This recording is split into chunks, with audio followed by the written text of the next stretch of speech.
แล้วน้องเพิ่นก็ใจตุนอยู่แต่บ่เตียงก็หาก็มาทำอิฐมาครั้งแรกก็ยังบ่ฮู้ว่าสิเริ่มต้นจากไสจังใดนะเดี๋ยวสิถามข้อมูลเบิ่งเพิ่มเติมก่อนว่ามันเพิ่นพอมีที่มีทางมีดินมีดอนอยู่บ่หรือว่าจังใดถ้าน้องไปถามเพิ่นนั่นอยู่บ่เพิ่นมีเขามีดินมีดอนอยู่บ่เคยได้บอกอยู่กับเอื้อยเพิ่นก็ว่าอยู่นี่ก็ได้เขาอนุญาตอยู่นี่ก็ดินก็ได้เด้อเป็นเอ็นเหาะกันเนาะแม่บ่ง่ายดินเพิ่นถ้าสิปลูกสร้างปลูกหยังก็พอมีอยู่แม่นบ่แม่นแต่ว่ามันเพิ่นบ่มีความสามารถเฮ็ดซื่อเนาะแม่นเพราะเฮาก็ต้องถามเพื่อไว้เพื่ออนาคตแหละเฮาลางเทื่อเฮาพอเก็บกันหยังได้แล้วเฮาก็จึงมาปลูกมาหยังกระต๊อบน้อยให้เพิ่นเนาะพอได้อยู่นะก็ดีกว่าอยู่เล่าเขาน่ะมันก็บ่โพดคนเฮาก็คนทั้งคนน่ะพี่น้องเอ้ยมันชดมาลี่อยู่เล่าเขามันก็เกินไปบางเทื่อทางบ้านเฮาคล่ำในคันนอนบ่ได้แม่นเราเข้าขี้ไล่ก็ต้องบ่แม่นเราเข้าอันนั้นจังนอนได้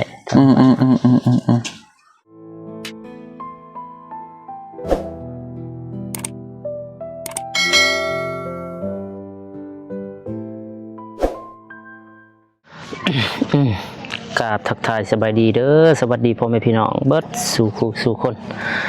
บ่ว่าจะอยู่ในลาวและก็ต่างประเทศเนาะที่เขามาเบิ่งมาสมสองของเบาฝนลาวใต้เบาฝนก็ยินดีต้อนรับทุกท่านเนาะมื้อนี้เบาฝนแล้วก็ทีมงานสายบุญลาวใต้ก็ได้เดินทางมาหาน้องแตดเนาะอยู่ที่บ้านหนองบงเมืองละมามแขวงเสกองพี่น้องเอาเป็นจะได้เบาฝนกับสิท้ายให้พ่อให้แม่ให้ FC ได้เบิ่งได้ชมนำกันเดี๋ยวเบาฝนกับพาพี่พาน้องไปเบิ่งไปชมนำกันสบายดีบ่เจ็บสวัสดีสวัสดีเด้อสวัสดีเด้อพี่น้องเด้อวันนี้ก็มาเบิ่งสองพี่น้องเพิ่นเนาะเจ้าสบายดีเด้อสบายดีเด้อส่งบ่เจ็บส่งบ่ฝนบ่ทั้งสองเนาะมุกขอบใจหลายๆที่พามาหาน้องเพิ่นเนาะเจ้าเนี่ยนะเด้อโอเคคือการแถมบ่ลงบ่ให้บานเบิกครัวเบิกสายที่ตัวนี้ใช้นี่เด้อจื้อเด้อห้องบ่เจ็บใช้ตัวนี้ผมบ่เตียงกันอันเดียวกันได้ก่อนมันตะกี้ใช้ตัวใหญ่อันนี้อยู่บ่มีเงินเดี๋ยวก็ได้เสร็จตัวน้อยตกอับไปไม่กันสั่นก็พังเบิดพี่น้องเนาะอยากถามความรู้สึกของง่ายแบบว่าที่แบบมาเจอแบบนี้กับชุดนั่นแหละน้องเอ้ยจักสิว่าได้เนาะมันนอนอยู่เล่าเข้านะบ่จักคมสิว่าเลยไอ้ก็เพราะว่าอย่างแต่ก่อนที่ว่าทุกข์ยากก็ยังดูเฮือนอยู่ซ่านเนาะแต่ว่านี่มันอยู่เล่าเข้าพี่น้องเอ้ยบัดนี้เทื่อเพิ่นเอาเข้ามาใช้ได้ซั่นว่ามันก็สิอยู่ได้บ่คันคายแล้วพี่น้องโอ้ยเนาะชุดดีๆแล้วน้องเพิ่นก็ใจตุนอยู่แต่บ่เตียงก็หาก็มาทำอิฐมาครั้งแรกก็ยังบ่ฮู้ว่าสิเริ่มต้นจากไสจังใดนะเดี๋ยวสิถามข้อมูลเบิ่งเพิ่มเติมก่อน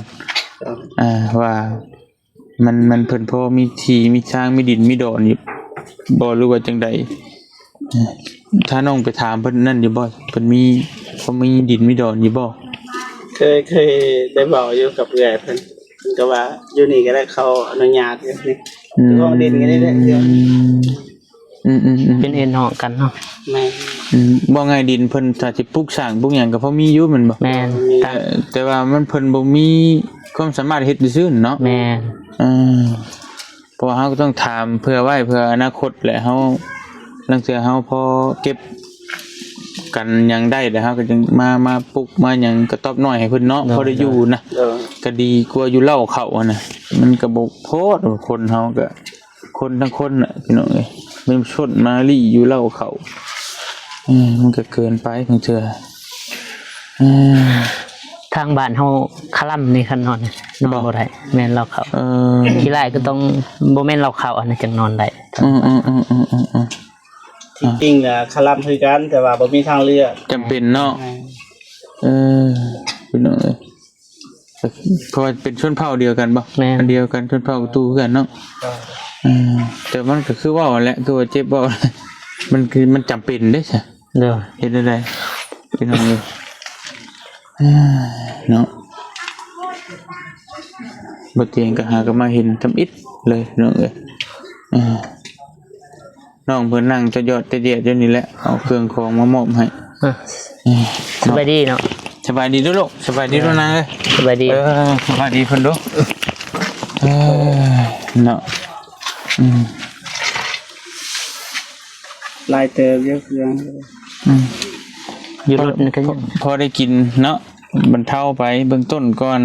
นั่นแหละ สารหัวเบิดหรือบ่หมอบเตือนปลายแล้วบ่ได้มา สอบหนึ่งบ่ นี่ เบิดแล้วเพราะว่าประมาณ3-4คนกินเบิดเดือนหนึงนะประมาณนั้นพอชนหลายเพิ่นกินแต่ข้าวเด้ จริงๆเรามีน้องอีก2คน3คนแต่ว่าน้องเพิ่นบ่ค่อยเข้าใจมีน้องคนหนึงผู้ชายนะหน่อยน่าจะไปกับพ่อกับแม่นะแต่ว่าน้องเพิ่นว่าอยู่2คนกันนะเข้าใจแบบนั้นอยู่2คนนะ เพราะว่าเพิ่นมันบ่มีหยังดีเนาะ เด้อ มันก็ต้องกินแต่ข้าวนะน้องเอ้ยนอกจากข้าวแล้วก็บ่มีแนวกินแล้วต้องกินแต่ข้าวอย่างเดียวก็คือถ้าเฮายังว่ากินข้าวแน่ไปกินนั่นนี่แน่มันก็ได้ออกไป คือคนในเมืองนี่มึงเจอเพิ่นบ่ได้กินฮอดข้าวกินแนวอื่นไปแล้วก็แล้วนะจบๆเจ็บๆไปแต่ว่านี่น้องเพิ่นอาศัยข้าวเป็นหลักเลยนะเปลืองบัดบ่มีหยังกับข้าวมาจ้ำแจ้ว แม่ เนาะ เขามีแต่ข้าวเป็นหลัก น้องเพิ่นนั่นจะว่าบ่ได้ติดคือ คนจบเจือเนาะหน้าตาจบเจือพี่น้องเอ้ยใหญ่มากก็เป็นชาวผู้จบผู้งามแต่ว่าเพิ่นเว้าบ่ได้แต่อีตุนปลั๊กไฟอยู่ไว้จังซี่แล้วระวังตกละเอ้ย ต่อไปนี่นะดอกไปจะเตือนนี่แหละ บ่สมมุติเหล้าเฮาเคยเห็นเหล้าก็มันสูงอยู่ใครอยู่เนาะมันสูงมันโล่งๆในนี้มันอัพโพดนะมันก็ สิยืนก็บ่ได้ แต่ว่าจะยืนนะว่าคนนั่งก็ยังเข้าบ่วิดนะแบบนั่งก็ยังก้มเข้าอีกทีน่ะโอ้ เห็นอยู่คลิปเบาฝนไปกับเบาตูนนะตอนเช้าเห็นแม่เราออกมาค้านเอา ดีแล้วรอเนาะ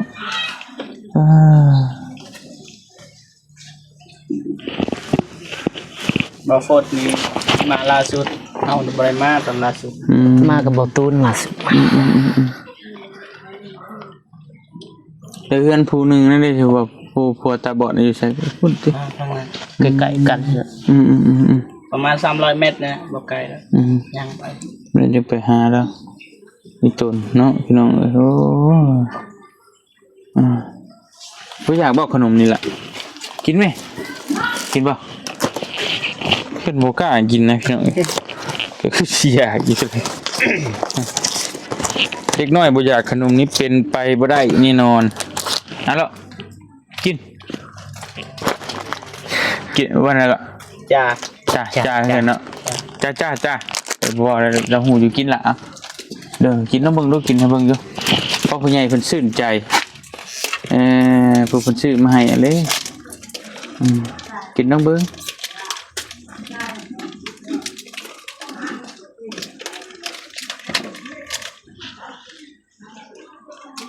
แซ่บบ่ ใช่ปะแซ่บเป็นอะไรกัน เอี่ยม เอี่ยม เยี่ยมเนาะ เอี่ยม มันจะสับสนนะพี่น้อง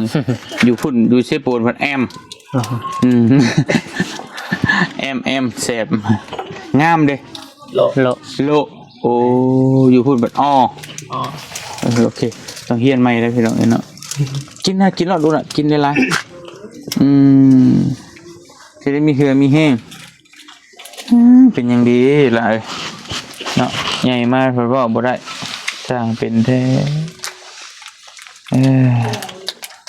อากาศทางนั้นคือกันว่าอ้ายกับอยู่นี่มันร้อนเลย ฮ้อนวะนี่ หอ โอ้ กระแตน เป็นจังหู้ เปียกเบิด จะขึ้นไปพุ่นฮะ แม่นบ่ โอ้ก็นักกูนี่อีกแบบนั่งอยู่ชื่อนี่ย่อยชั่วเหือนี่ย่อย แต่ว่าต่อไปสิบ่ปานใดดอกเพราะสิเข้ายามหนาวดิช่วงเดือนมีนามีสาพฤษภาคมโอ้ใหม่เลยแหละเอาเด็ดนี่แต่อันนี้มันก็ยังว่าฮ้อนนึกแต่กลางเว้นน่ะตอนแรงมามันก็เย็นตอนเช้าก็เย็นเนาะจะฮ้อนกลางเว้นซื่อลงแต่รถรู้สึกต่างเลยทางนี้มาทางนี้ทางไสกรอกมันฮ้อน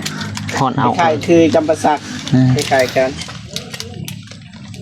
ก็คือปากซองเฮาปากซองสแตงเฮานะมันสิประมาณทำนองแบบเดียวกันเบิดเลยเนาะทั่วเขตอื่นนะเขตเพียงนะพี่น้องปากเซเขตมา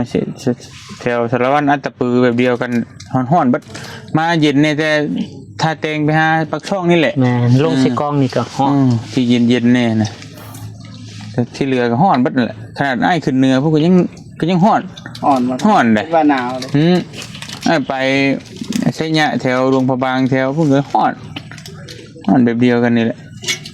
แต่มันสิเย็นๆในเมืองใดที่เมืองใดที่มันเป็นคล้ายๆว่าคือปากช่องแหละมันเมืองที่ภูเขาหลายๆมันก็เย็นเล็กน้อยนั่นแหละกินดูล่ะกินเนี่ยให้น้องกินบ่ก็คือเพลงน้องแท้กินต่อนี่กินโอ้โหเขาจะกินจากไหนใครมาก็สิได้อยู่มั้งสัก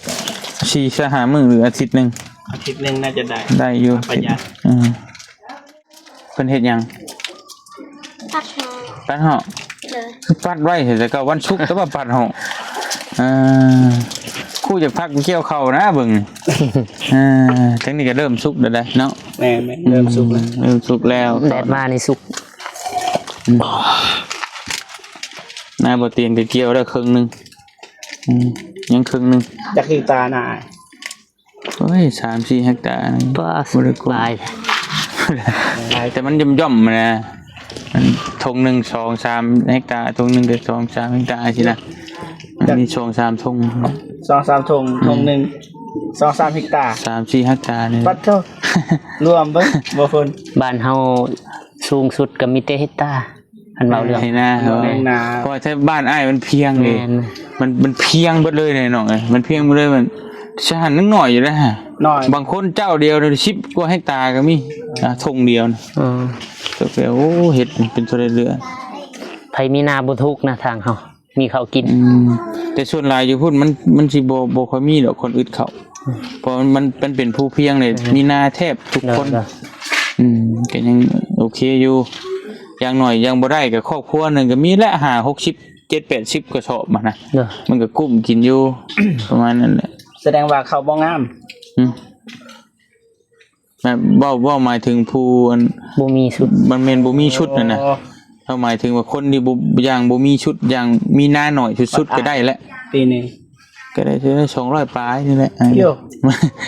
เฮ็ดบ่ได้เต็มสิติงเด้เฮ็ดแต่2ทงนึงมันบ่ไหวเลยทงนึงอยู่ป้าไว้ให้เพิ่นเฮ็ด200ปลายมันจะกุ้มกินนะบ่กินบ่เบิดดอกทำกินซื่อเนาะ2 ปี5-60นี่ก็นั่นแหละครอบครัวนึงสิกินหลายปานใด5-60นี่ก็กุ้มแล้วปีนึงก็ทั้งอ้ายก็บ่ได้เฮ็ดดอกส่วนหลายก็มีเวลาเฮ็ดมีแต่ตู้พ่อเพิ่นก็เพิ่นคนเฒ่าเด้คนเฒ่าอยู่บ้านเฮาก็คือน้องฮู้แล้วเพิ่นบ่อยากอยู่ซื่อๆนะอ้ายบ่ให้เฮ็ดแต่เพิ่นก็เฮ็ดไปคือกันเฮ็ดบ่เจ็บบ่อยากอยู่ซื่อๆน่ะจอกแจ๊ก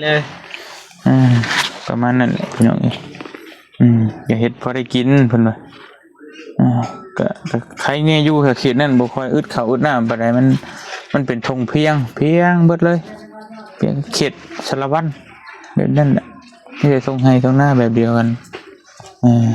คือการกับทางนี้ก็คือทางนี้นะทางบ้านนอกเมืองกระลืมนี่เพื่อนเฮ็ดได้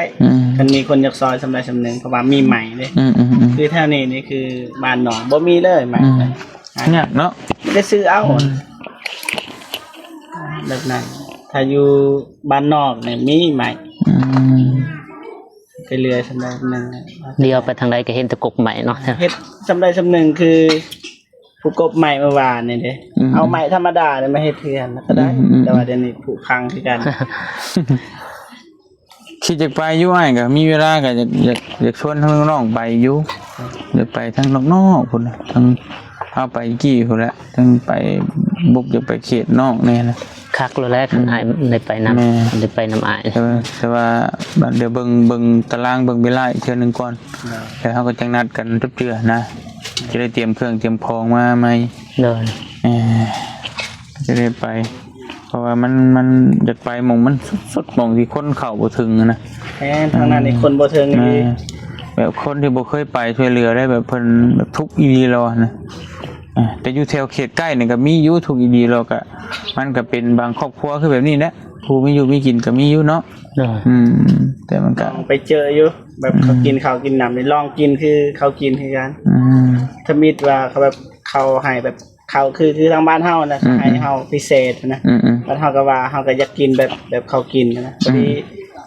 ปนกับมัน80เขาแต่20%กินบ่ได้แต่ว่าก็ กินแต่ก็แทนไม่เว้าแล้ว มันเราเคยใช้ชีวิตแบบนี้ นอนนี่บ่อยากเว้าบ่แม่นอันนี้นี่นอนเทิงเตียงคือกัน บางคนก็นอนติดพื้นเลยก็นอนประมาณ น้องไปมาแล้วใช่บ่ แม่น26หลังคาเรือน บ้านใดบ้านยัง บ้านห้วยไหล เมืองก็ลืมบ่ แม่น อ๋อ แต่ว่ามันบ่ไกลกว่าบ้านที่เฮาไปนะ แต่ว่าทางต่างไปทางเมืองก็ลืมเลย ถ้ามีเวลาก็นำไปลองเบิ่งเนาะเพราะว่า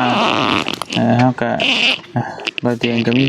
เครื่องคองอยู่แต่บ่หลายปานใดก็ประมาณนี้แหละประมาณจัก20-30ชุดนี่ประมาณแบ่งเป็นครอบครัวไป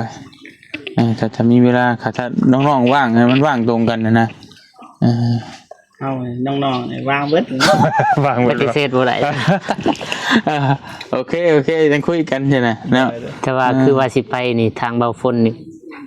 คิดหยาดอยู่แต่ว่าก็ไปหากคิดหยาดบ่เคยไปนะทางยากแบบคืออ้ายไปบ้านตลอกตะลุย โอ้มันเสี่ยงเด้คันไปยามฝนเนี่ยบางที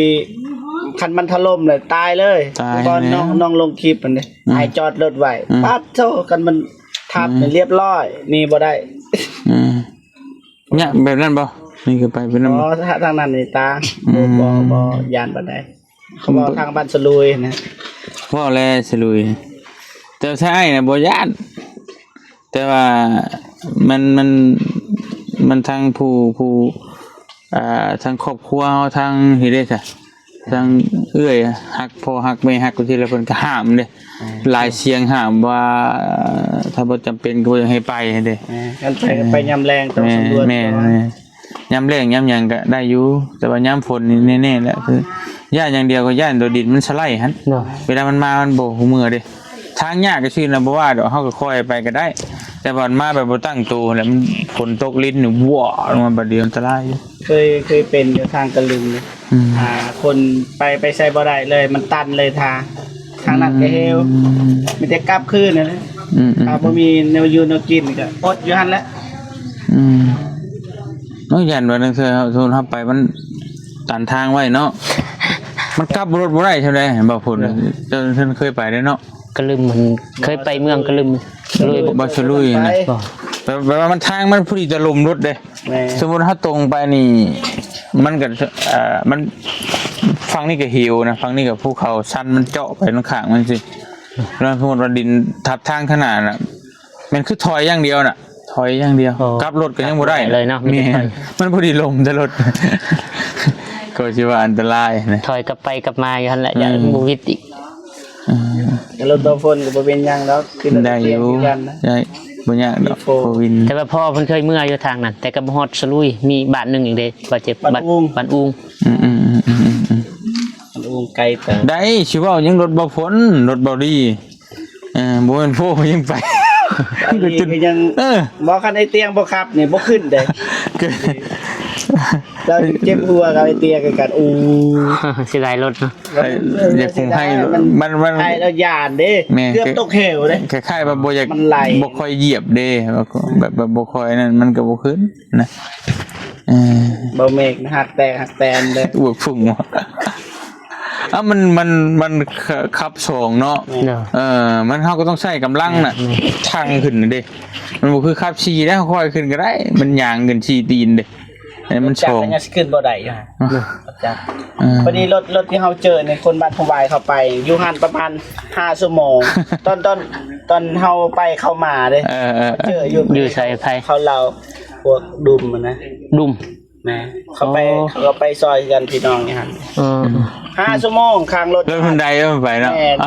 โอ้รถพวกดุมโตเห็นในคลิปมันบ่ ฮะ อยู่บ้านตะลุยบ่ แม่นอยู่บ้านตะลู คนใด โอ้เห็น ขาว ใน ๆ คลิ เนี่ ป ย โตยู่แม่นบ่โตพวกอายไปยู่ บ่แม่นนั่นต่างหาก บ่แม่น เขาเจอแต่ว่ายินเขาเล่า5ชั่วโมง แต่ว่าแบบเดียวกันนั่นแหละรถก็ประมาณนั้นแหละแต่อันนั้นน่ะเพิ่นมาแก้เครื่องไปขายน่ะเดี๋ยวชุบช่วยเพิ่น โอเค เดี๋ยวจังว่ากัน มันจะว่าสิไปเอาเครื่องก่อน โดย เดือนปลายคือกัน เอาจะไปเอาเครื่องมาให้น้องเพิ่นเดี๋ยวจังไดจังว่ากันเนาะเรื่องเดินทางไปพี่น้องเอ้ย เสื้อได้พักผ่อนได้ก่อน โดยใช้อันตัวนี้ของ บางคน คนนะ ใจขอบใจ โอเคอ่ะ ใจ โดยดีนี่โดยเนาะจะมุกใจได้ละที่กันพามาบ่เป็นเสื้อผ้าพอดีนิดหน่อย เอามันอ่ะ นี่น้องดังเลยนะสมัยดังเลยดังเสียผ้าเลือกเอามักก็ได้เบิ่งมีบ่โตพอดีอย่างกัน เหลือกให้น้องแล้วก็เหลือกให้แม่จะได้พอดีให้แม่ก็เอาให้แม่ ให้เบิดนั่นแหละมันสิว่าอะไร แม่ พอดีป่ะให้แม่ก็ได้ให้พ่อก็ได้เป็นเครื่องของแม่เพ่นเนาะส่งมาแต่ประเทศไทยนี่แหละเครื่องมาเทียนนี่ดูว่าใส่ได้ก็ได้น่าจะใส่ได้เนาะ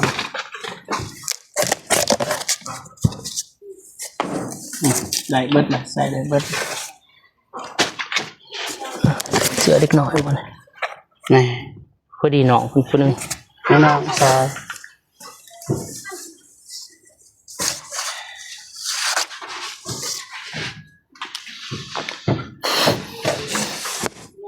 อันนี้เป็นเครื่องของแม่เพ่นเด้อ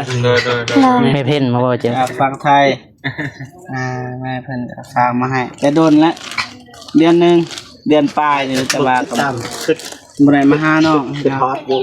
เข้าใจเป็นบ่เบาช่างเลยเมื่อฮอตเต็มเข้าใจเป็นบ่เบาคนดำๆมันสิเนาะ นี่เบิ่ง ไปคุยกันอยู่เพิ่นกันนะยันเพิ่นนั่น บ่แม่นเฮือน บ่อันยันเฮาเว้าแล้วมันเข้าน้ำไม้แล้วนะ